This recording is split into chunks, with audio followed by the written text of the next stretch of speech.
Hey, welcome to 1500ESPN.com. I'm Derek Wetmore, and this is Andrew Kramer, coming to you from Winter Park after Thursday's Vikings practice. We are going to talk about some similar things on this video that we talked about on the Purple Podcast. So if you haven't checked that out, give it a listen. We mentioned Everson Griffin's candidacy for the Pro Bowl. We really both feel like he's deserving of that buzz. We haven't talked about his Griffin, though. No, not Everson's Griffin. We have talked about Everson Griffins. Thank you for clarifying. We'll also talk about Geno Smith and the Jets, how the Vikings can kind of counter what the Jets do well, or at least what the Jets do often, I should say. And then we'll also talk about Cordero Patterson, kind of an enigma this season. Got a little bit of clarity today. Andrew, first start off with what we spent 10 to 15 minutes talking about on the podcast. Yeah.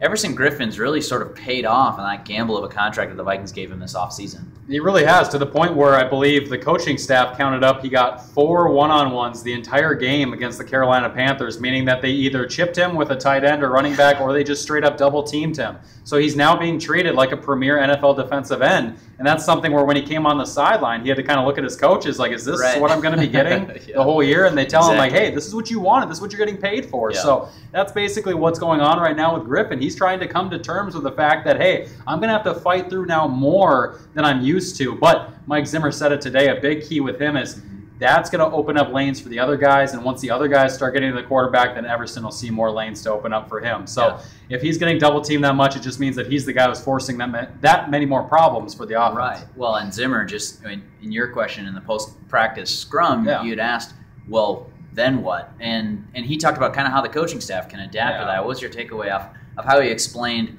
okay, we can use the fact that Griffin's being chipped and doubled so consistently? Yeah, that just means now you can maybe move, do a little stunt with somebody like Anthony Barr or with another defensive end, Brian Robinson, Sharif Floyd, guys like Linval Joseph. It means that now you can count on having one-on-one matchups on other sides of the line because you know they're locking up an extra defender or blocker to try and take up Everson Griffin. So what Mike Zimmer means is just more of that team rush concept that you keep hearing about with these Vikings.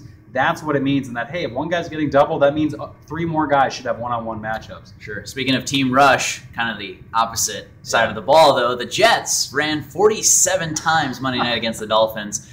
We expect a lot of run-heavy stuff, too, especially if it's Geno Smith at quarterback, which sounds like the Vikings are preparing for. What challenge does that pose for the Vikings, Andrew? I mean, they've been their defensive line has been stout this season, but how much do they have to focus on stopping the run rather than trying to stop Geno Smith, who's been one of, if not the worst quarterbacks in the NFL this season? Well, here's the thing. You've got Anthony Barr, who's dealing with a knee injury. You don't know if he's going to go this week. So he's going to be one of the keys in terms of that linebacking core stopping the run.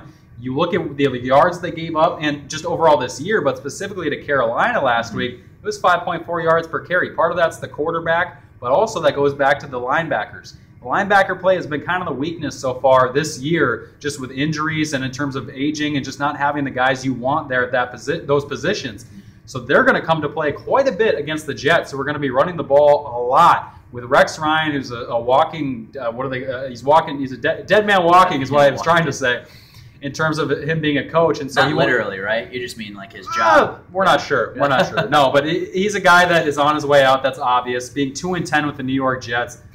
They're going to want to do what they do, as Derek said, or what they do, run the ball.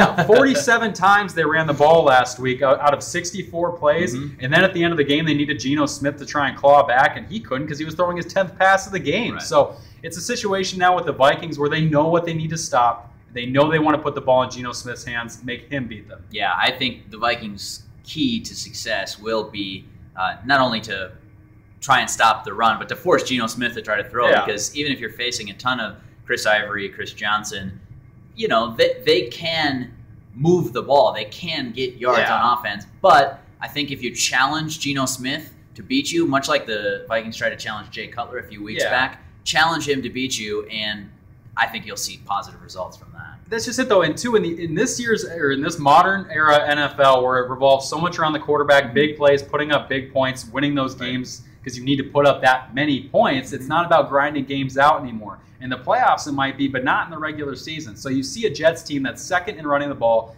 third, I believe, in stopping the run, and they're 2-10. And they have, I believe, only 8 runs of 20 yards or more out of all the runs they've put on the field this year with Chris Johnson and Chris Ivory. They can't break big runs. And so if the Vikings, in my opinion, can put up 21 points, put up 3 touchdowns, they should be able to win this game pretty easily. One point of clarification on Cordarrelle Patterson we got today. Now, Charles Johnson has started the past 2 weeks, so we sort of knew he was the starter, but Cordarrelle Patterson had missed practice time last week with a funeral, and maybe we thought, well, that could be why Charles Johnson is starting, and Cordarrelle Patterson is only seeing 3 snaps on offense against the Carolina Panthers.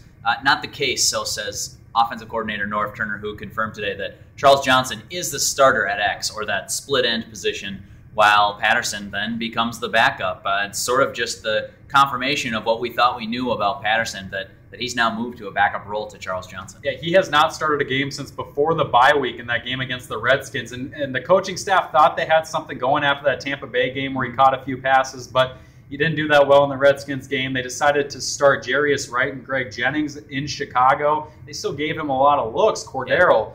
But that Chicago game is when Charles Johnson, caught 6 of 7 passes for 87 yards, really broke out. And then the coaching staff ever since has gone with him. So that's basically where he's at, being a backup. Yeah, it's an amazing fall from grace after being a Pro Bowl return man his rookie year.